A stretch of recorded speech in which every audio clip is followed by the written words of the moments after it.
కటికీలు ఆ కటికీలు పాడుగాను మూరెడు తాడు ధరను మిగిలంగా కట్టేసి ఒంటికి నాగబండి కట్టేసి రవ్వలాలో పిల్లగల్ల చేతులు వెనక ఇక్కి కట్టేసే వరకు అడవిల పిల్లగల్ని నిడిచిపెట్టింది కానీ చేతులు ముందడికి అత్తలేవు పిల్లలై.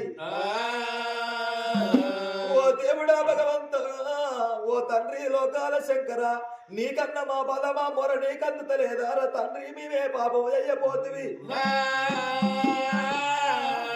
గరుడకంఠుడా గంగాధర నీలకంఠ నిక్షాది నందుడ లోకాల శంకరో అభిషేకో ప్రియ శంకర అలంకరో ప్రియ విష్ణు కలతా ప్రియ నారద భోజన ప్రియ బ్రాహ్మణ అంటారు.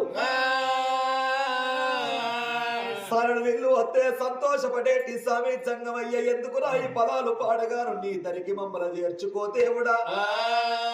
ఎందుకు ఈ జీవితం పాడగాను ఇదే మర్రికి ఉరిపెట్టుకొని చచ్చిపోతామని మర్రి ఉడలకు ఊర్లు తయారు చేస్తుండ్రు పిల్లలు. అప్పుడు చెల్లంటుంది అన్నో మన ప్రాణం తీసుకుందామన్నా, మన జీవనం తీసుకుందామన్నా, మన ప్రాణం వెళ్ళిపోయిన మన జీవనం వెళ్ళిపోయిన ఏమన పోతన్న తింటలేదు, మనలాగే పెద్ద పులన్న తింటలేదు అన్నో. అన్న మనం ఏ జీవరాశి కన్నా మన కాగుపడితే ఆ జీవరాశి మన పాలము తీసు అన్న. నాకు ఎడలేని తూపలైతన్నాయి అన్న, నాకు కడవలన్నీ నీళ్లు పోసి నా ప్రాణము తీసిన పర్వాలేదని చెల్లెప్పుడు అన్నదో. చెల్లమ్మ ఈ మర్రి కింద ఉండి ఏడుకన్నవ నీళ్లు తీసుకత్త చెల్లెలా. అగో పొగ వెళ్ళిన కాడ ఊరు తప్పకుండా ఉంటది, కొంగాలిన కాడ నీళ్లు తప్పకుండా ఉంటాయి.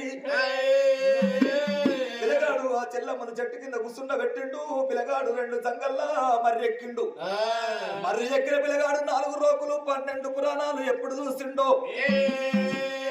ఆ మర్రికి అద్దకోసు దూరాన కొంగ కనబడుతుంది పిల్లగానికి.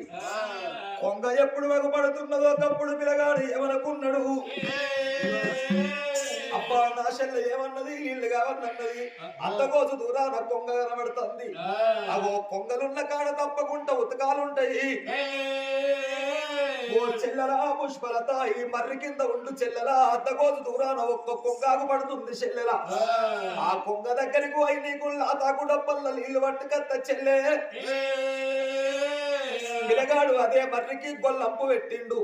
మరి గొల్లంపు పిల్లగాడు ఎందుకు పెట్టిందంటే, అడవిలకు పోతున్నా నేను, అడవిలకు పోయినాక ఈ మర్రి నాకు మళ్ళా ఎట్లా దొరకాలే.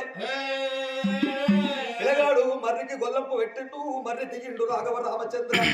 నా తాగు డబ్బ ఉట్టుకొని నీళ్ళ కంట పోతున్నాడు. అక్కడికి వెళ్ళి పిల్లగాడు అద్దకోసు దూరం